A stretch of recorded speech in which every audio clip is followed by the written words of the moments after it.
जय बोले खजराट श्री कुंडलपुर के बड़े बाबा की जय। मूल नायक श्री चिंतामणि पार्श्वनाथ भगवान की जय। परम पूज्य संत शिरोमणि आचार्य भगवान श्री विद्यासागर जी महामुनिराज की जय। परम पूज्य निर्यापक श्रमण मुनि श्री सुधा सागर जी महाराज की जय। कल आपके सामने चर्चा चल रही थी सत्य के बारे में कि हमने आज तक सत्य को स्वीकार करने का साहस नहीं किया। जब तक सत्य को स्वीकार करने का साहस यह आत्मा नहीं करेगी तब तक परमात्मा बनने की योग्यता उसकी उद्घाटित हो नहीं सकती है। जैन दर्शन ये कहता है कि प्रत्येक जीव में परमात्मा बनने की योग्यता है, लेकिन अभी वह शक्ति रूप में है, व्यक्त नहीं हो पा रही है। शक्ति रूप में तो एक इंद्रिय निगोदिया आदि के पास में भी भगवान बनने की योग्यता है। अभव्य के पास भी शक्ति रूप से वह योग्यता विद्यमान रहती है, लेकिन उस योग्यता को उद्घाटित करने वाला ही भगवान बन पाएगा। और उसको उद्घाटित करने के लिए आप लोगों को इस संसार के स्वरूप और शरीर के स्वभाव को जानना होगा। जगत का ही स्वभाव व संवेग वैराग्यार्थम। उमा स्वामी महाराज जी ने तत्वार सूत्र में इस सूत्र के माध्यम से आप लोगों को मोक्ष मार्ग की ओर थोड़ा सा बढ़ाने का दिशा निर्देश दिया कि हे आत्मन, इस संसार में रह रहे हो और संसार में रहने के उपरांत अगर संसार के स्वरूप को नहीं जानोगे, शरीर के स्वभाव को नहीं जानोगे, तब तक आपको वैराग्य आ ही नहीं सकता है। आप लोग उस निगोदिया जीव के समान एकदम इस संसार में ऐसे रचपच गए हो। एक श्वास में 8-10 बार जिनका मरण होता है और पता ही नहीं चलता कब पर्याय मिली और कब पर्याय समाप्त हो गई उनकी। क्षुद्र भाव रहता है उनका, लेकिन हमारे पास में तो वह पर्याय है, लेकिन उस पर्याय के महत्वता को हम जान नहीं पा रहे हैं। जिन कुल और ये मनुष्य पर्याय बहुत ही दुर्लभ है, और इसकी दुर्लभता को नहीं जानने के कारण हम उस पर्याय का सदुपयोग नहीं कर पा रहे हैं। भिखारियों के जैसे हम पूरा जीवन व्यतीत कर देते हैं। सेठ जी को चिंता हुई, एक ही पुत्र है, कैसे हम इसके लिए क्या कर जाएं। अभी वह बहुत छोटा है, 7-8 साल का है, नाबालिग है।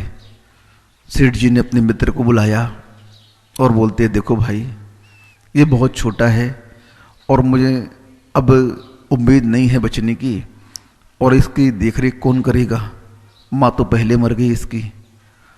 अब सेठ जी का मित्र बोलता है, कोई बात नहीं सेठ जी, एक काम करें आप, इस पैसे को आप एफडी बना करके बैंक में रख दें, ब्याज में ये पैसा बढ़ता रहेगा, जब ये बालिग हो जाएगा तो मैं इसे ये एफडी दे दूंगा। सेठ जी बोलते हैं, लेकिन पहले इसको नहीं बताना। ठीक है।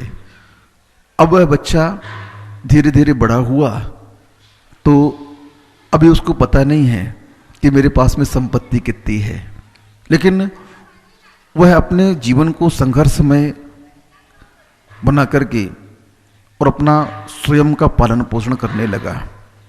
क्योंकि सेठ जी कह गए थे अपने मित्र को कि तुम इसका ध्यान तो रखना, लेकिन इसको संघर्ष करने देना, क्योंकि अगर संघर्ष नहीं करेगा संसार में ये, तो फिर वह जीवन की ऊंचाइयों को प्राप्त नहीं कर पाएगा। जीवन में जो व्यक्ति ऊंचाइयों को प्राप्त होता है, जब उसके अतीत को देखते हैं तो उस अतीत में यह स्पष्ट परिलक्षित होता है कि उस जीव ने कितना संघर्ष किया था। भगवान पार्श्वनाथ भगवान की कथा आती है, कोई गलती नहीं उनकी। क्या गलती थी? क्यों बैर बंधा कमटका उनके साथ। मरुभूति का जीव था, बहुत सीधा साधा सरल था और कभी भी किसी का विरोध नहीं करता था, न्याय नीति से चलता था। लेकिन अपने उस उदारपना, उस न्याय के अनुसार चलने वाला, जीवन व्यतीत करने वाला व्यक्ति 10 भाव तक मार खाता रहा। 10 भाव तक उसका बैर अपने भाई से चलता रहा, एक तरफा बैर, कैसा बैर? लेकिन देखो, उन्होंने संघर्ष को स्वीकार किया, नहीं मैं प्रतिकार नहीं करूंगा, क्योंकि जैन दर्शन कहता है संसार में जो कुछ भी होता है हमारे कर्म के उदय से होता है। सुख दुख जो आ रहा है आपके जीवन में, ये किसके उदय से आ रहा है? बोलो ना, कर्म के उदय से आ रहा है। अब यही तो बात अपन को सीखनी है, और क्या सीखनी है? जिस दिन आपके अंदर ये बात दृढ़ता से उतर गई कि संसार के सुख दुख कर्म के उदय से आते हैं, और मैं इन सुख और दुख में हर्ष और विषाद नहीं करूंगा, राग द्वेष नहीं करूंगा। बस तुम ज्ञानी बन गए, ज्यादा तुम्हें सिद्धांत नहीं आता है, कोई जरूरत नहीं है। तुम्हें धर्म ज्यादा नहीं आता है, तुम पढ़े लिखे नहीं हो, कोई आवश्यकता नहीं है। जैन धर्म इतना सरल है कि नारकियों के पास में कौन से शास्त्र होते हैं, त्रियंचों के पास में, उस पशु पर्याय में क्या होता है उनके पास में? मात्र परिणाम होते हैं। क्या होते हैं?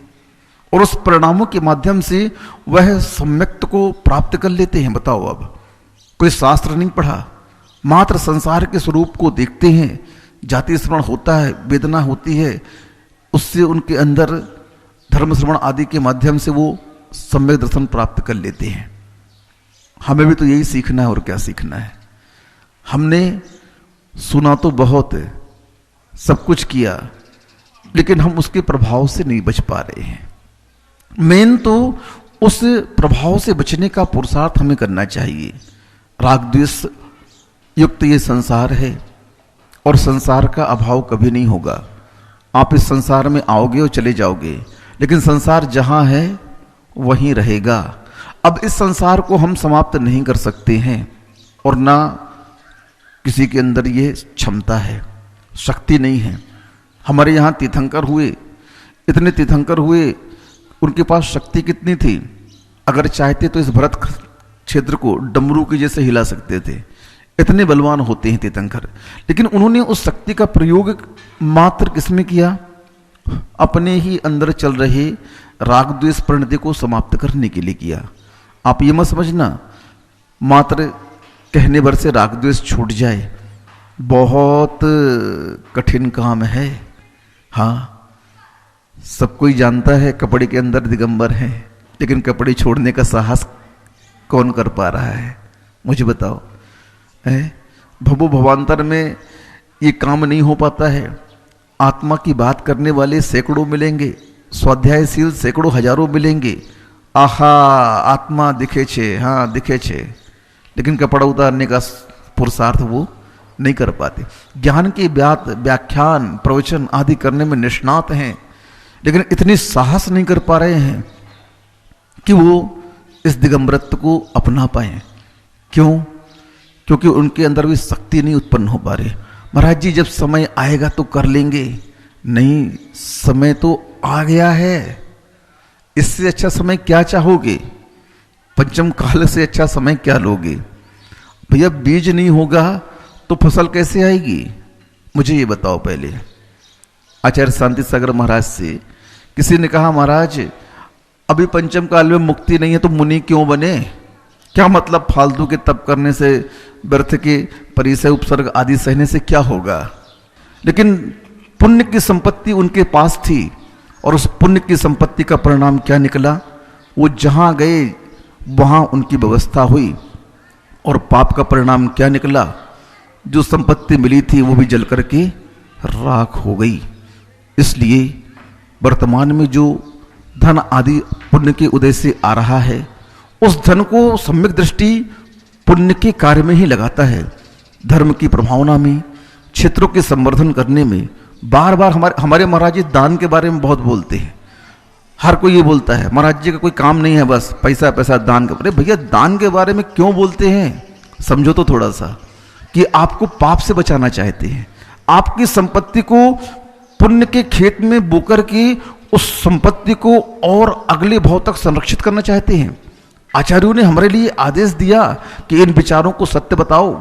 ये अभी तक सत्य जान नहीं पा रहे हैं, सत्य को स्वीकार नहीं कर पा रहे हैं, और सत्य से बहुत दूर हैं, और इस जड़ संपदा को अपना मान करके जोड़ते जा रहे हैं। जोड़ो नहीं, धर्म के खेत में इसे बो दो, दान कर दो। इन क्षेत्रों के संरक्षण में, संवर्धन में, इनके निर्माण में जो अपने धन को लगा देता है उसका धन अमर हो जाता है, और वह धन पुण्य के रूप में परिवर्तित होकर के, एफडी होकर के आपको आगे मिलेगा, करोड़पति बनोगे। इसलिए थोड़ा सा आप इस संसार के स्वरूप को समझें और समझ करके अपने जीवन को बदलें। इन्हीं भावना से अहिंसा परमो धर्म की जय। जय श्री ओम नमः सिद्धेभ्यः, जय श्री ओम नमः सिद्धेभ्यः, जय श्री ओम नमः सिद्धेभ्यः। सर्वमंगल मांगल्यम सर्वकल्याणकारकम प्रधानम सर्वधर्माणां जैनम जयतु शासनम, जैनम जयतु शासनम, जैनम जयतु शासनम। पंच परमेष्ठी भगवान की जय। आचार्य श्री गुरुवर कुंद कुंद महाराज की जय। आचार्य श्री गुरुवर विद्यासागर जी महाराज की जय। परम पूज्य निर्यापक श्रमण मुनि श्री सुधा सागर जी महाराज की जय। जय। परम पूज्य महासागर जी महाराज की जय। आचार्य संघ की जय। व्यक्ति को दुनिया में सब कुछ मिलता तो है, मिल जाने के बाद वह वस्तु उपभोग में आती है, और उपभोग के बाद वस्तु का ह्रास हो जाता है, और ह्रास होने के बाद व्यक्ति का जीवन ऐसे लगता है कि मेरा जीवन खत्म हो रहा है। हर वृद्ध व्यक्ति को हमने देखा, व्यक्ति ऐसे लग रहा है जैसे वह कह रहा है कि मैं तो अब थक गया हूं, मैं जा रहा हूं। बड़ेपन की अनुभूति नहीं होती, बड़ापन की अनुभूति नहीं होती कि मैं बड़ा हो गया, मैं आगे बढ़ गया। जीवन में व्यक्ति पा लेता है, जन्म तो पा लेता है, लेकिन जन्म के बाद जो जीवन जीता है वो 24 घंटे वह अपने जीवन को मिटता हुआ देखता है। एक दिन आया, मेरी जिंदगी का खत्म हो गया, और उसको ऐसा लगता है कि अब मैं मर रहा हूं। कोई भी व्यक्ति है, चाहे पेड़ पौधा लगता है, प्रकृति अपने आप आती है, थोड़ी देर के लिए पेड़ हरा दिखता है, उसके बाद उसमें पतझड़ चालू हो जाती है। ऐसी जिंदगी को अपन को जीना है जो हमारे प्रतिदिन का जीवन बीज बन जाए। प्रतिदिन हमने जो किया है उसमें कल वृद्धि हो। बनिया अपना बही खाता बनाता है, उसमें प्रतिदिन ये सोचता है कल जो पूंजी थी उस पूंजी में क्या आज वृद्धि हुई है, उसमें क्या वृद्धि हुई है। वृद्धि हुई है तो ठीक है, और वृद्धि रुकी है या कम हुई है तो वो टेंशन का कारण बन जाता है। वो सोचता है कि मेरे प्रतिदिन बही खाते पर आज जो पूंजी है कल उसमें बढ़ना चाहिए, और जैसे जैसे वह उसकी वृद्धि का क्रम बढ़ता है उसके लिए बहुत खुशी होती है। हमारे जीवन में हम सब कुछ पा लेते हैं लेकिन बीज नहीं बना पा रहे हैं, क्योंकि भोगने की भूख इतनी जबरदस्त है कि भोगने की भूख ही खत्म नहीं हो पाती। वो बीज बचाए क्या, बीज खा लेता है। गरीब आदमी होता है, गरीब आदमियों से पूछो कि भाई तुमने बीज क्यों खा लिया, तो बोले महाराज कल की चिंता में मैं बीज रखता तो आज ही मर जाता, इसलिए मैंने बीज भी खा लिया। लेकिन वो मरता नहीं, उसने कुछ सोच नहीं पाया, विचार नहीं पाया। हमने जो कुछ ही अपनी जिंदगी में पाया, पाते समय हम शुरू में इतने ज्यादा गाफिल हो जाते हैं कि हमारी इतनी इच्छाएं, हमारे इतने सोच हो जाते कि हम जितना चाहें आज पूरा तृप्त होना चाहते, पूरा खाना चाहते। परिणाम ये निकलता है कि अंत में जाकर के हमें भिखारी और याचक बनना पड़ता है। इसलिए हर व्यक्ति को, मैं किसी को ये नहीं कहता हूं कि तुम्हें क्या मिलेगा, तुम्हारी जिंदगी कैसी है, तुम कितने सुखी हो, कितने दुखी हो,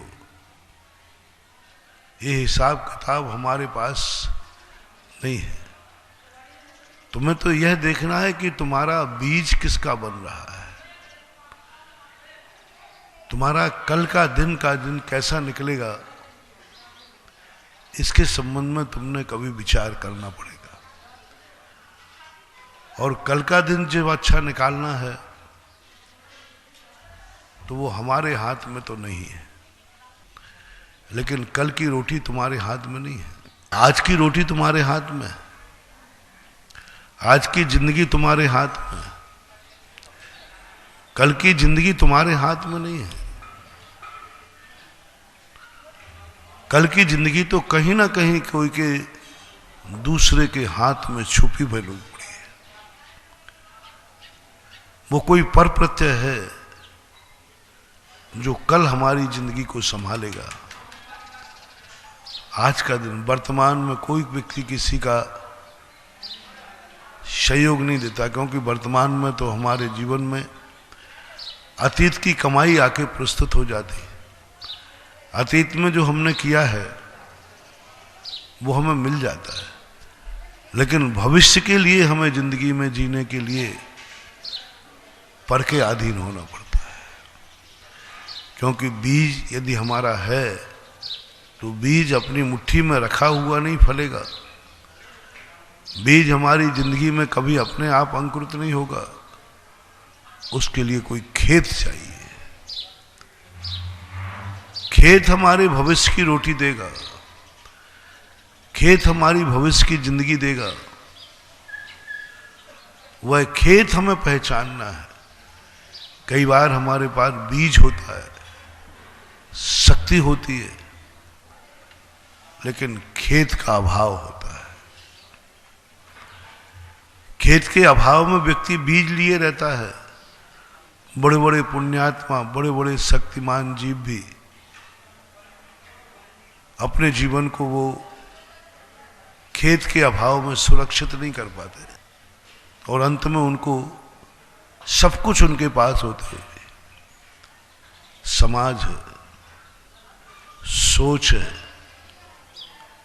बीज है, धन है, दौलत है, सब कुछ है, अकेला खेत नहीं है। चौलेश्वर पारसरान में कोई झगड़ा नहीं है, मात्र खेत का झगड़ा है, जमीन का झगड़ा है। ये जमीन पर एक कहता है मुझे फसल बोना है, और एक कहता है हम जमीन पर फसल नहीं बोना। इतनी सी छोटी सी जगह में देखो कितनी प्रबल भावना है, कितना प्रबल सारा भारत चौलेश्वर के लिए सदा सदा से अपने पलक पावड़े बिछाए रहता है, भावना रहती। लेकिन मात्र एक छोटे से खेत के अभाव में, भूमि के अभाव में व्यक्ति असमर्थ जैसा महसूस करता है, होता है।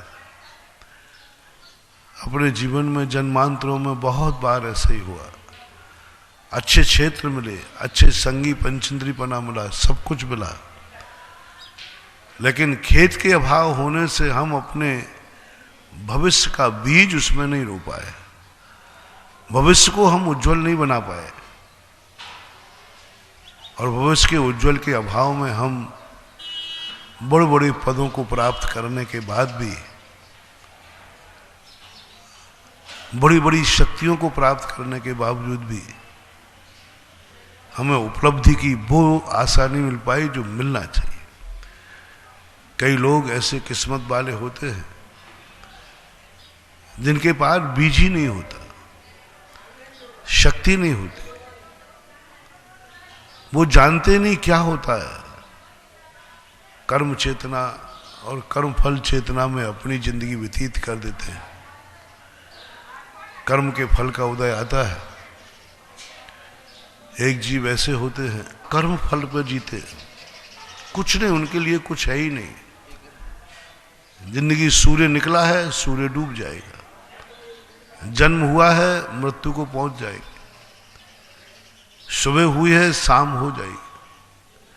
निकल रही है जिंदगी कर्मों के फल के अधीन होकर, और कर्म अपनी व्यवस्थाओं को एक ऐसी व्यवस्थित डगर के रूप में लेकर के व्यक्ति को पटक देता है। जब है तू जीता रहेगा, ना मरेगा ना तू जिंदा रहेगा, अपनी जिंदगी गुजारता रहेगा। विकलत्रय जो एक इंद्री, दो इंद्री, पेड़ पौधे आदि, इनको जिंदगी दे देती है प्रकृति। जंगलों में दे देती, घनघोर जंगलों में दे देती। वे अपने आप उगते हैं, उग करके फलते हैं, बरसात मिल जाती है, पानी मिल जाता है तो ठीक, नहीं मिल जाता है तो ठीक। वो जीते रहते और मरते रहते, ना उनको जीने की किसी को खबर है ना मरने की खबर है। उनको खुद भी मालूम नहीं है कि मैं जन्मा कब हूं, मरूंगा कब और जीवन क्या है, क्योंकि वो उन्होंने कर्म ही ऐसे किए। जो व्यक्ति अपनी जिंदगी को नियत धारा में डाल देता है कि जो जिस समय जैसा होना है वैसा होता है, उस व्यक्ति की प्रकृति उसको ऐसी पर्याय देती है जहां कोई पुरुषार्थ नहीं कर सकते, जहां कुछ हम कार्य करना चाहें तो नहीं कर सकते। लेकिन जो व्यक्ति के मन में ऐसा परिणाम होता है कि नहीं, मुझे तो जो जिंदगी मिली है उस जिंदगी में कुछ करना है, चाहे मुझे भली किराए से खेत लेना पड़े लेकिन बीज तो मैं रखूंगा, चाहे भली मुझे जिंदगी में कितनी ही कठिनाई उठाना पड़े, अपने भोगों को, अपनी क्रियाओं को, अपनी इंद्रियों को रोकना पड़े, वो रोकेगा, लेकिन बीज तो सुरक्षित होगा। आपने देखा ज्ञानी व्यक्तियों को, ज्ञानी व्यक्ति चाहे कितने बड़ा चक्रवर्ती क्यों ना हो, पूरी सारी संपदा का उपयोग नहीं करता। उपयोग करने के पहले वह सोचता है, प्रातःकाल जैसे मैंने कहा था, रात उसे सोने को लिए मिलती है लेकिन वो पूरी रात सोता नहीं है। रात उसे सोने मिलती है, सोने के सारे साधन हैं, नींद भी आती है, लेकिन ज्ञानी कहता है मैं सोऊंगा नहीं। और वो रात का एक भाग प्रारंभ का और एक भाग अंत का, ये दोनों भागों को बीज बना देता है। दिन अस्त होने पहले ही वो मंगलाचरण बिगाड़ता नहीं है। ज्ञानी व्यक्ति काल के अनुसार रात्रि में, दिन अस्त होते ही अंधेरा शुरू होता है, शाम को सोता नहीं है, कभी नहीं सोएगा सब। वो अपना रात का प्रारंभ का समय किसी ना किसी रूप में जागने में बिताएगा, भक्ति में बिताएगा। 3 संध्याओं के अंदर व्यक्ति को पुण्य करने को विशेष रूप से कहा जाता है। और शाम की संध्या के समय तो उन्होंने कहा रात्रि का अंधेरा शुरू हो रहा है। रात्रि विनाश का प्रतीक होती है। रात्रि राक्षसों की शक्तियां बढ़ती हैं। तुम बिना कुछ धर्म शक्ति किए बिना, बिना कुछ धर्म किए बिना रात्रि का प्रारंभ मत होने देना। इसलिए पूरे भारतवर्ष में देखना आप, जितने साधु संत हैं, सबसे पहले आपको इस बात का संदेश देते हैं कि रात्रि तुम्हारी अशुभ है, प्रकृति भी अंधेरे में जाने वाली है, तो आप कोई ना कोई रात्रि में टार्च का इंतजाम कर देना, लाइट का इंतजाम कर लेना, थोड़ा प्रकाश का इंतजाम कर लेना। दिन में जरूरत नहीं है, दिन में तुम्हारी कुदरत की रक्षा होती है, लेकिन रात्रि में तुम्हारे पास प्रकृति कहती है मैं जा रही हूं, दिन भर 12 घंटे मैंने तुम्हारे लिए उजिला दिया, तुम्हें रोशनी दी, तुम्हारे जीवन का लक्ष्य दिया, अब मैं 12 घंटे तुम्हारी जिंदगी तुम्हारे लिए सौंपता हूं, और मैं जैसे ही जाऊंगा तैसे ही राक्षस प्रवृत्तियां, अराजक शक्तियां तुम्हारे लिए विनाश के लिए तुम्हारे सामने तुम्हें खोजेंगे। तुम कुछ प्रकाश का इंतजाम करो। 12 घंटे प्रकृति ने प्रकाश दिया और 12 घंटे का प्रकाश अपन को स्वयं करना है। और उस 12 घंटे के प्रकाश के लिए आप लोग दीपक, टार्च, लाइट आदि जो भी व्यवस्थाएं करते हैं, ये व्यवस्थाएं किसका संकेत है? ये तो बाह्य संकेत है, बाह्य अंधकार है। ऐसे ही रात्रि में जो अपन अब अपने पास निद्रा रूपी राक्षसनी जो अपने जीवन में आती है, तो कुछ प्रकाश की किरणें, कुछ धर्म करके, कुछ भगवान का याद करके, कोई एक दीपक का इंतजाम करके सोने की तैयारी करो। सोने के पहले कुछ ना कुछ दीपक जला दो। सोने के पहले कुछ ना कुछ एक ऐसा बीज सुरक्षित कर जाओ कि यदि रात में यदि मेरा कुछ हो भी गया। मैंने शाम को भगवान की आरती की थी, शाम को मैंने एक नमोकार मंत्र की माला फेरी थी। ये भी नित्य नियम की क्रियाएं नहीं बना रहा हूं, ये सगुन बता रहा हूं। नित्य नियम की क्रिया क्या की जाती है वो तो बात की बात है, ये धर्म नहीं है, ये धर्म का शगुन है। और धर्म के जीवन के अंदर व्यक्ति कहता है कि जब अब शगुन ही होने वाला है तो क्यों ना हम कोई ना कोई एक चीज ऐसी करें। मुनियों के लिए, साधुओं के लिए भी कहा संध्याकालीन सामायिक। हम लोग तो 24 घंटे अपने अंदर में रहते हैं, 24 घंटे हम समस्त राग द्वेषों से परे रहते हैं। फिर भी जैसे ही संध्याकालीन आती है, साधु से कहा तुम्हारी शक्तियां भी इस समय कमजोर पड़ेंगी, और जब तुम्हारी शक्तियां कमजोर पड़ रही हैं तो तुम कोई ऐसी शक्ति बढ़ाओ। भक्ति और सामायिक ये संध्या काल में विशेष रूप से करने को कहा। दिन की भक्तियां नहीं कही हम लोगों को। संध्याकालीन जब शुरुआत होती है तब विशेष रूप से धर्म करने की चर्चाएं शास्त्रों में आती हैं। विशेष रूप से क्यों आती है? संध्याकालीन के अंदर धर्म की बातें क्यों की जाती है? क्योंकि संधि काल होता है, और कोई यदि हम दीपक का इंतजाम करके सोएंगे और हम जागरूक होकर के सोएंगे तो शायद रात्रिकालीन जो हमारी आफत है वो टल सकती है। और जब प्रातःकाल चक्रवर्ती उठता था तो पूरी रात का वो भोग नहीं करता।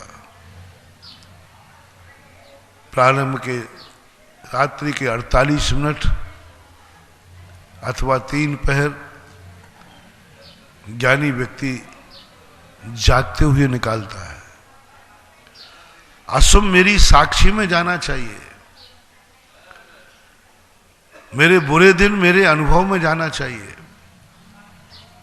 बुरे दिनों को कभी भूलना नहीं चाहिए, बुरे दिन कभी भी भूलना नहीं चाहिए। बुरा दिन व्यक्ति को स्मृति में जरूर आना चाहिए, क्योंकि बुरे दिन व्यक्ति को सावधान करते हैं, सचेत करते हैं। अच्छा दिन में तो हम गाफिल हो जाते हैं, लेकिन बुरा दिन जो हमारी जिंदगी में आता है, तो यदि वो हमारी स्मृति में बना रहता है, तो हमारे लिए 24 घंटे कुछ ना कुछ अच्छा करने के लिए का मन करता है। क्योंकि हमारी आत्मा कामती है कि कल का दिन जो मैंने देखा है आज ना आ जाए, वो दोबारा लौट के ना आ जाए। जो व्यक्ति संकट झेल चुकता है, परेशानियों में रहता है, उसे मुझे धर्मात्मा बनाने में ज्यादा टाइम नहीं लगता। वो घबराया हुआ भयभीत है। शास्त्रों में जब भी जीव का वर्णन करते हैं तो अपने अतीत की स्मृति दिलाते हैं। उपदेश का एक तरीका होता है कि भविष्य की कल्पनाओं के संबंध में उसको बाद में बताएं, अतीत में जो भोग चुका है उसको स्मरण दिलाएं। आज तुम कहां हो, यहां पर घबरा रहे हो, कल तुम कहां थे, थोड़ा उस पर विचार करो। अतीत का थोड़ा विचार करो, वो दिन तुम्हारे कितने थे, कैसे थे, किस रूप में तुमने जीवन का प्रारंभ किया था, किस युग में दुनिया में तुम रहे थे। आज तुम इतना सब कुछ पाने के बाद भी कह रहे हो मेरे पास कुछ नहीं है, मेरे लिए कुछ भी नहीं है। और कल दिन तो ये भी नहीं था, ये भी नहीं था। कल की स्थितियां तुम्हारी देखती हैं तो कल तो तुम्हारे जीरो था, कुछ भी नहीं था। आज तो कम से कम कुछ नंबर तो हैं सही। इसलिए अतीत को यदि अपने बुरे दिन कभी जिंदगी में घटित हुए हो तो उन बुरे दिनों को जरूर स्मृति में रखना, और एक दिन उस बुरे दिनों को याद करके कार्तिक अनुप्रेक्षाकात कहते हैं कि तुम्हारी जिंदगी में मौतें बहुत बार आई हैं, लेकिन तुम उस मौत को याद नहीं रखते। मृत्यु को तुम याद रखोगे और मौत तुम्हारे सामने रहेगी, तुम्हें जीने की इच्छा जागेगी, तुम्हें महत्व जागेगा। जब मौत सामने आती है तो जीने का महत्व पता चल जाता है। अभी अपने सामने मौत सामने नहीं है, अपने कितने क्षण व्यर्थ में चले जाते हैं, अपना जीवन यूं निकल जाता है, सुबह से शाम यूं निकल जाता है। लेकिन जिनके सामने मौत आके खड़ी हो जाए वो एक एक दिन की भीख मांगते हैं, एक दिन की भीख मांगते हैं। एक दिन क्या, एक 5 मिनट के लिए यदि मरणासन व्यक्ति के लिए कहा जाए कि भाई तुम्हें 50,000 का इंजेक्शन लगेगा, तुम 5 मिनट के लिए जिंदा हो जाओगे, तुम बोल पड़ोगे, बोल सकोगे, तो लोग 50,000 रुपया दे देंगे 5 मिनट के लिए। इतनी कीमत हो जाती है। और अभी हमारी जब जिंदगी है तो हमारे 5 मिनट की कोई कीमत नहीं है, हमारी जिंदगी कोई कीमत नहीं, क्योंकि हम जिंदा हैं। जीवन का रस यदि चाहिए तो मौत में है, जीवन का आनंद चाहिए तो गरीबी में है, जीने की कला। पैसे का महत्व है तो गरीबी में है, अमीरी में नहीं है। अभाव में व्यक्ति के जीवन में रोटी का आनंद चाहिए है तो भूख में है, भूख में। अपन सोच रहे हैं कि रोटी में आनंद है, नहीं, आनंद है भूख में। जब भूख लगी हो और कुछ भी नहीं दिख रहा हो, उस समय यदि कोई तुम्हें सूखी रोटी दिखा दे तो, और जब पेट भरा हुआ हो और रबड़ी दिखाए तो, व्यंजन दिखा दें, सारे भोजन दिखा दें तो आपको नहीं समझ में आएगा। उन्होंने कहा क्या है, कोई ये भोजन है क्या? भूख, तड़पन। जब भूख व्यक्ति को लगती है, रोटी का आनंद, प्यास व्यक्ति को लगती है, पानी का आनंद, पानी की कीमत बढ़ जाती है, अनमोल हो जाता है पानी। जो आज हमारी जिंदगी का पानी का कोई मूल्य नहीं है। और जब अभाव की कीमत आती है व्यक्ति के मन में कि नहीं, कुछ भी करने को तैयार हो। इसलिए कई भजनकारों ने लिखा है, दुख ही मानव की संपत्ति है, दुख में क्यों घबराता है। यदि तुझे सुख का जो आनंद आ रहा है वो सुख का आनंद नहीं है, वो दुख का आनंद दिला रहा है तुम्हें, क्योंकि तुम्हारी स्त्री में दुख भरा हुआ है। मौत सामने खड़ी है, इसलिए जीने का महत्व पता चल रहा है। संकट सामने भरे पड़े हैं, इसलिए संरक्षक की पता चलती है। बॉडी गार्ड का भी मूल्य जब होता है जब जहां पर असुरक्षा स्थान होता है।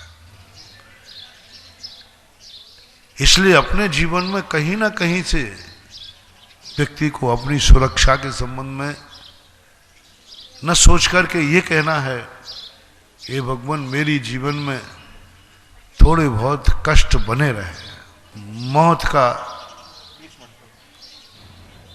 छाया बना रहे, मुझे एक मृत्यु का भय बना रहा है, जिससे मैं जिंदगी जीने का आनंद ले सकूं। मौत की स्थिति जैसी मेरी बनेगी और मैं मौत के सामा छाया में बढ़ करके आराम से जिंदगी जीऊंगा, क्योंकि कल मुझे मरना है, तो आज जीने का आनंद लेना है, आज जीने का आनंद लेना है। संलेखनाधारी के लिए मात एक मौत का निर्णय किया, मौत का निर्णय करो, तुम्हारा मरना निश्चित है। उसको बताया जाता है, उसको कहा जाता है तुम मृत्यु को पता करो किस दिन मरना है, तुम मौत की तारीख तय करो किस दिन मरना है, मौत को स्वीकार करो कि मुझे मरना है। बोले ये सब क्यों याद दिला रहे हो? बोले जीने का आनंद इसके बिना नहीं आएगा। एक जीने का आनंद होता है और वो साधक निश्चित करता है अपनी मौत 12 साल पहले से। कोई 12 साल पहले से करता है, कोई पता करता है ज्योतिषियों से, कैसी कर करके अपने मौत का दिन पता चल जाए। बस जन्म का दिन पता नहीं चलना। सारी साधना करो जिंदगी में कि मेरी मृत्यु का दिन कौन सा है। यदि कोई तुम्हें मृत्यु का दिन बता दे, तुम बड़े भाग्यवान हो। किसी कारण से जैसे बने तैसे मृत्यु की तारीख पता चल जाए, और जैसे तुम्हें मौत की तारीख पता चलेगी, आपका देखना, आपका मन बड़ा पावन हो जाएगा, पवित्र हो जाएगा। आप हर व्यक्ति को हाथ जोड़ने लग जाएंगे, जय जिनेंद्र करने लग जाएंगे, और ये कहने लग जाएंगे भैया अब तो हम जा ही रहे। परिणामों में उदासीनता आ जाएगी, निर्विकल्पता आ जाएगी, निर्वृत्ति आ जाएगी। निर्वृत्ति आ जाएगी, वो रुचि, वो जोश नहीं रहेगा, वो लगाव नहीं रहेगा। जैसे ही ये तारीख घोषित हुई कि चौलेश्वर की पदयात्रा फलानी तारीख हो, उसके 15 दिन पहले से ही मेरे बिजौलिया से रुचि घट गई। मैंने किसी चीज में रुचि लेना बंद कर दी, देखने में रुचि खत्म हो गई। प्रतिदिन बड़ी रुचि से देखता था, बड़ी रुचि से करता था, सब जगह बड़ी रुचि थी। अब मात जाता था न, मैंने कि ऐसा क्यों? मन ने कहा जाने की तारीख निश्चित हो गई। सारा राग भाव, सारा लगाव भाव, सारा एक अटैचमेंट टूटने लग जाता है, क्योंकि वो निश्चित हो चुका है कि इस तारीख को हमें छोड़ना ही है। तो मन कहता है जब छोड़ना ही हो, निश्चित हो चुका है, तो अब छोड़ना शुरू करो। छूट जाता है, छूट जाता है। जब जिंदगी में अपन को ये मालूम चल जाता है कि ये वस्तु छूटना ही है, तो उसमें व्यक्ति का एक ऐसी जिंदगी जीने का मौका मिलता है कि इसके बिना भी मेरा जीवन है, इसके बिना भी मेरी जिंदगी है, मैं इस पर्याय को छोड़ूंगा। और निश्चित होने के बाद भी अब मुझे जो मिल रहा है वह जीवन का सार है। और उतने दिनों में, जितने दिन से वो अपनी तारीख निश्चित करता है, उतने दिनों में आता है जिंदगी का आनंद, जिंदगी की निर्विकल्पता, जिंदगी की निरीहता। जल से भिन्न कमल, कादे में हेम हमल, सोने जैसा आत्मा चमक जाता है। अब मुझे किसी से कोई लेना देना नहीं, कोई मतलब नहीं, कोई राग नहीं, कोई द्वेष नहीं, कोई विकल्प नहीं। मैं हूं मात्र, और हूं का आनंद की अनुभूति करने के लिए। इसलिए हमेशा अपने जीवन में अभाव को ध्यान रखो। जो चीज तुम्हारे पास है उसमें अभाव का दर्शन करो, अभाव में दर्शन करो, उसमें रस आ जाएगा। अभाव में दर्शन करो, रस आ जाएगा। तुम जिंदगी को अपनी बहुत छोटी समझ रहे हो, तो थोड़ा आप इतना सा कर लो, जिसको तुम कह रहे हो ये भी एक दिन चला जाएगा, आपको जिंदगी का रस आ जाएगा। आप गरीब यदि हैं, पैसे का आनंद लेना है, तो कभी गरीब होने का प्रयास करना, मन से करना, ध्यान से करना। हम बहुत बड़े बड़े भगवानों के उपदेश भी तुम्हें पाप से नहीं बचा पाए, नदी के पुल में से निकलना पड़ता। 5 किलो ज्वार को कारण से वह सबने कहा छोड़ दे। उसने कहा घर में बच्चे बैठे हैं भूखे, साइकिल चली जाए तो चली जाए। वो पीछे कैरियर में ज्वार की पोटली फंसी हुई थी, 5 किलो ज्वार थी। उस ज्वार की पोटली को निकाल लूं बस। वो 5 किलो ज्वार की साइकिल की चिंता भी नहीं छोड़ दी उसने। मां जैसे वो कैरियर में से 5 किलो ज्वार की पोटली निकाली, इतने में ट्रेन आके कट गई। यदि वो 5 किलो ज्वार की मोह छोड़ देता तो जिंदगी बच जाती, लेकिन छोड़ कैसे देता? मैंने पूछा क्यों, इतना क्यों? बोले 5 किलो ज्वार जब घर पहुंचती तब रोटी बनना थी, सब भूखे बैठे थे। 5 किलो ज्वार के कारण जिंदगी का पौंत दे देना, गरीबी का आनंद, धन का यदि आनंद लेना है तो एक गरीब बनकर के लेना। आप जब भी अपनी जिंदगी के पुण्य का कोई गलत उपयोग में करें तो एक गरीब बनकर के जीना। जब भी तुम्हें धन का दुरुपयोग, धन का ऐश करने के भाव आवे तो एक बार गरीब बस्ती में जरूर घुमाया करो। मैं सदा अमीरों से कहता हूं कि तुम्हारे भविष्य, तुम अपने भविष्य के स्थान को जरूर घूमना और उस गरीबी की बस्ती में जरूर जाना, क्योंकि वो कल सब तुम्हारे जैसे अमीर थे, लेकिन उनने कभी धन की कीमत नहीं समझी, वस्तु की कीमत नहीं समझी। उनके पास तो धन आ रहा था, उनको क्या फर्क पड़ता है, 1,50,000 रुपया यूं फेंक देते हैं। उस 1,50,000 रुपये में बहुत बड़ी ताकत है महानुभाव, बहुत बड़ी शक्ति है। 1,00,000 रुपये की कीमत क्या होती है अमीर नहीं जानेगा, गरीब जानेगा। कौन जानेगा? जो 5 किलो ज्वार को अपनी मौत दे रहा है, जिंदगी दे रहा है, सामने काल आ रहा है, लेकिन फिर भी 5 किलो ज्वार के लिए नहीं फेंक पाया। और वह इस प्रकार की स्थितियां हमेशा नीचे की तरफ, जब भी तुम्हें अहंकार और पाप जागता है, अपने से नीचे की तरफ देखो। पुण्यहीन तुम्हारे लिए धर्मात्मा बनाएगा, भगवान और गुरु नहीं, पुण्यहीन। अमीरों को हमेशा गरीबों की बस्ती से संबंध बनाए रखना चाहिए। सुखी आदमी को दुखी से मन बनाए रखना चाहिए। उसके अंदर अहंकार नहीं जागेगा, क्योंकि वो जानता है कि ये जीवन मेरा।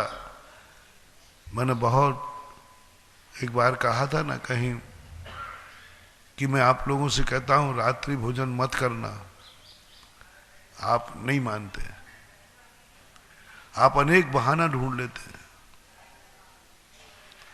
तो मैंने एक तरीका निकाला, कानपुर के पंचकल्याण की बात है।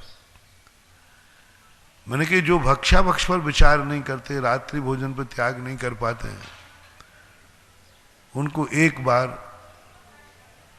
सूकर दर्शन जरूर करना चाहिए। सूकर दर्शन जरूर करना चाहिए। इसने भी ऐसे ही किया था, भक्षा भक्ष पर इसने विचार नहीं किया था। मन में जब जिस समय जो आया तो खाया पिया था, आज उसको क्या खाना पड़ रहा है, क्या उसकी दशा हो रही है, उसको देख करके लोग कांप गए। हजारों हजारों लोगों ने रात्रि भोजन छोड़ दिया, हजारों लोगों ने। रात्रि भोजन के कारण नहीं, रात्रि भोजन का जो फल था, उस फल को देखकर कहा कि भावी पर्याय मेरी ये होगी, मैं भावी पर्याय में यहां पर रहूंगा, इस प्रकार का मेरा जीवन होगा। वो कांप गए। तो हमेशा अपनी जिंदगी में जब वस्तु की कोई कीमत बन जाए, वस्तु का मूल्यांकन समझना हो, तो अभाव की तरफ अपने मन को ले जाओ। और अभाव, जैसे जैसे अभाव अपनी जिंदगी की पर्याय बनता जाएगा, सद्भाव की कीमत बढ़ती जाएगी। तुम्हारे लिए उस धन का आनंद, मैं तुम्हारा अशुभ नहीं करना चाह रहा हूं, मैं तुम्हें अमीरी का आनंद देना चाहता हूं, मैं धन का आनंद देना चाहता हूं कि धन का तुम दुरुपयोग न कर सको और धन का सदुपयोग करो। अंधे से पूछो कि आंखों की कीमत क्या है, तरसते हैं जब आंखों की ज्योति चली जाती है। महाराज इतनी ही ज्योति आ जाए कि मैं तेरा दर्शन कर सकूं, प्रभु का दर्शन करूं, बस और कुछ नहीं चाहिए। बस सुबह सुबह मुझे ज्योति दे दे, जिस समय मैं भगवान तेरा दर्शन करने आऊं, बस इतनी देर के लिए ज्योति दे दे, इतनी देर के लिए ज्योति चाहिए। कई अंधे लोग मानते हैं, बोले महाराज मध्य ज्योति, मैंने बहुत पाप किए, इतना तो गुरु दे दे, कम से कम मैं तेरे सामने आऊं तो तेरा दर्शन तो हो जाए, भगवान के सामने जाऊं तो भगवान का दर्शन हो जाए। आज इतनी सी भीख मांग रहे हैं, इतनी सी याचना कर रहे हैं, भगवान के दर्शन करने के लिए ज्योति मांग रहा है। और जिनको ज्योति मिली है वे भगवान के दर्शन का भाव ही नहीं कर रहे हैं। जिनके पास ज्योति नहीं है वे कह रहे भगवान के दर्शन के लिए ज्योति चाहिए, बना दे मुझे अंधा। और जिनको ज्योति मिली है वे भगवान के दर्शन करने तक के लिए टाइम नहीं उनके पास। जितने मैं भगवान का दर्शन करूंगा उतने में तो एक पिक्चर देख लूंगा, एक दुनिया को, यानी दुनिया को देखने के लिए है। अंधे की जब ज्योति बनती है, अंधा जानता है नेत्रों की कीमत क्या होती है। वो नेत्रों के एक क्षण की कीमत भी जानेगा, आंख वाला नहीं जानता। इसलिए हर आंख वाले को अपनी जिंदगी में एक दोस्त अंधे को बनाना है और अंधे की कल्पना करना है। आपकी आंखों में आप तुरंत, जिस समय वो व्यक्ति ये कह रहा था, 3-4 लोग बैठे हुए थे। उसी दिन देव दर्शन की कोई चर्चा चल रही थी। मैंने कहा देखो भाई आंखों वालों,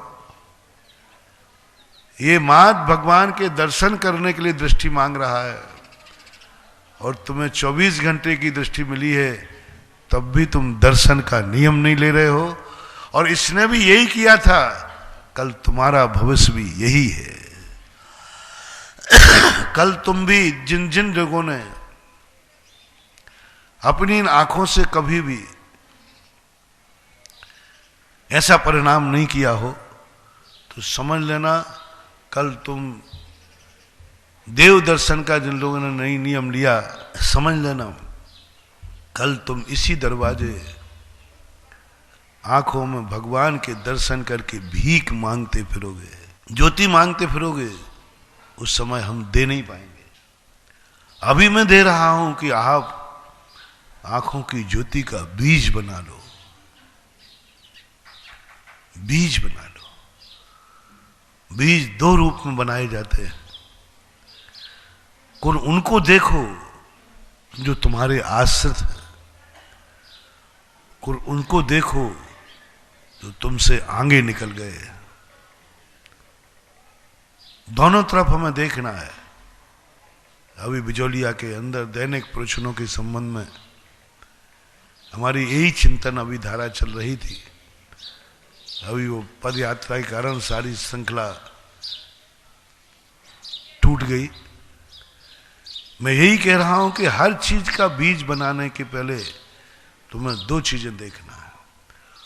उनकी तरफ भी कभी दृष्टि लाओ जो तुम्हारे आश्रित हैं, तुमसे पुण्यहीन है, वो अपनी जिंदगी बचाने में सक्षम नहीं है। लेकिन यदि तुम्हारी आंख उनको देख लेगी तो उनकी जिंदगी बच जाएगी। और जैसे ही तुम्हारी जिंदगी दृष्टि उन पर जाएगी, हम लोग जमीन को देख के चलते हैं, कीड़े मकोड़ों को देख के चलते हैं। क्यों चलते हैं? कुछ नहीं बंधु, उनकी जिंदगी हम बचा नहीं रहे हैं, हमनी आंख का हम बीज बो रहे हैं। हम अपनी ज्योति का बीज बो रहे हैं, क्योंकि हमने यह ज्योति अपने लिए ही उपयोग नहीं। देखो बीज कैसे बनता है। हे भगवान, मेरी आंख सदा खुद सावधान रहे, मेरा कहीं एक्सीडेंट ना हो जाए। मेरी आंख सदा देखती रहे, मुझे कांटा ना लग जाए, मुझे कांच ना लग जाए। यह है आंख का भोग, उपभोग। मुझे ठिब्बा ना लग जाए, मुझे ठिब्बा ना लग जाए, मेरा पैर नहीं टूट जाए, मेरी आंखें सलामत रहें, हर दुर्घटना से बचाएं। यह है आंख का उपभोग। और आंख का बीज क्या है? हे भगवान, मेरे पैर से किसी की जिंदगी ना कुचल जाए, मेरी आंखें इतना देख सके। भगवान से प्रार्थना करो, भगवान बस मेरी आंखों से इतना दिखता रहे कि मेरे पैर किसी की जिंदगी ना कुचल दे, मेरे पैर से किसी की जिंदगी खराब नहीं हो जाए, मैं अपनी आंखों से देख सकूं। और मेरी आंख जो है इतना देखता रहे बस, और कोई नहीं। मुझे कांटा दिखे या नहीं दिखे, लेकिन जीव जरूर दिख जाए। किसी की जिंदगी बर्बाद ना होवे, इसलिए मुझे आंख चाहिए। आंख से मैं दूसरे को जीवन दान देना चाहता हूं, दूसरे को जिंदगी जीना चाहता हूं, दूसरे की जिंदगी को एक खुशहाली देना चाहता हूं। वो आंख हमारी बीज बनना चालू हो जाती है। क्योंकि इन आंखों से हम अपनी जिंदगी ही नहीं बचाना है, हमें दूसरों की जिंदगी बचाना है। और ये आंखें हमारी सदा उस व्यक्ति को पहचान सकें जो हमसे महान है, जो हमसे अच्छा है, उसको हम देख सकें, उसकी उपेक्षा ना कर सकें। उसको देख करके हमारे परिणामों में एक ऐसी अंतर चेतना जागे कि उसके चरणों में मेरी आंखें, मेरा तन मन सब समर्पित हो जाए। इसलिए अपनी जिंदगी में जो कुछ भी हमें मिले उसको हमें बीज बनाने के संबंध में सोचना है। और बीज यदि अपना बन गया तो भविष्य हमारा उज्जवल होगा। अभी अपन धीरे धीरे भूमिकाओं में आएंगे। अभी तो आए हैं, कुछ तन थका हुआ है, कुछ मन थका हुआ है, कुछ चौलेश्वर में सोच सोच करके थक रहा हूं। क्योंकि चौलेश्वर बाबा का निर्णय कोई छोटा मोटा निर्णय नहीं है। इसको सोचने के लिए बहुत अभी गियर पे गाड़ी आ रही है, पूर्णता आ नहीं पा रही है। अभी अपन चला रहे हैं, देखो कैसा होता है। महावीर भगवान